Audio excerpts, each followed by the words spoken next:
So greeting to you all. आज मैं आपको बताऊंगी कि इंग्लिश बोलने के लिए क्या क्या बेसिक चीज़ों की ज़रूरत होती है। तो बेसिक चीज़ों की ज़रूरत ये होती है कि जैसा कि आपको पता ही है कि अगर हमें कोई भाषा बोलनी है तो भाषा बोलने के लिए उसे सुनना बहुत ज़रूरी है, और बिना सुने हम उस भाषा का यूज़ नहीं कर पाते हैं।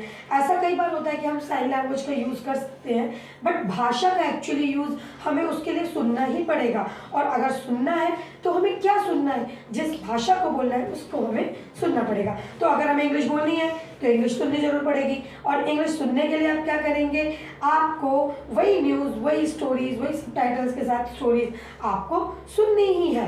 ठीक है, उसके बाद मैं आगे बात करती हूँ कि देखो ग्रामर पार्ट भी आपको जानना बहुत ज़रूरी हो जाता है। डेली यूजेस सेंटेंसेस आपको पढ़ने हैं। जो एक नया बच्चा है या कोई नया लर्नर है जिसे इंग्लिश सीखनी है, उसे क्या क्या करना है, तो उसे सबसे पहले छोटे छोटे सेंटेंसेस को ना कि पढ़ना है बल्कि बोलना भी है।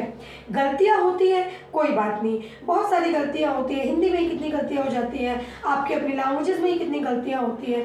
सो don't take care about it. आप उसको बिल्कुल ध्यान न दें कि हमने क्या गलती की है। शुरुआती तौर पर बस इंग्लिश को बोले बोले बोले, क्योंकि अगर आपको बोलना है तो बोलना पड़ेगा। और अगर आपसे कोई बात नहीं कर रहा है, कोई नहीं समझ रहा है, तो आप नॉन लिविंग थिंग से बिना मतलब की ही बात करिए, बट बात तो आपको करनी पड़ेगी। और जब तक आप बात नहीं करेंगे, इंग्लिश बोलेंगे ही नहीं, तो आपको इंग्लिश बोलनी कैसे आएगी। जैसे कि भाई आपके सामने खाना परोस दिया गया और खाना आपसे कहा गया कि खाइए, लेकिन अगर आप उसे खाएंगे नहीं तो कैसे पेट भरेगा। सेम ऐसे जब तक आप इंग्लिश बोलेंगे नहीं तो कैसे बोलना सीखेंगे। तो इंग्लिश बोलना सीखने के लिए आपको इंग्लिश में बोलना है छोटे छोटे sentence like this is my pen, this is my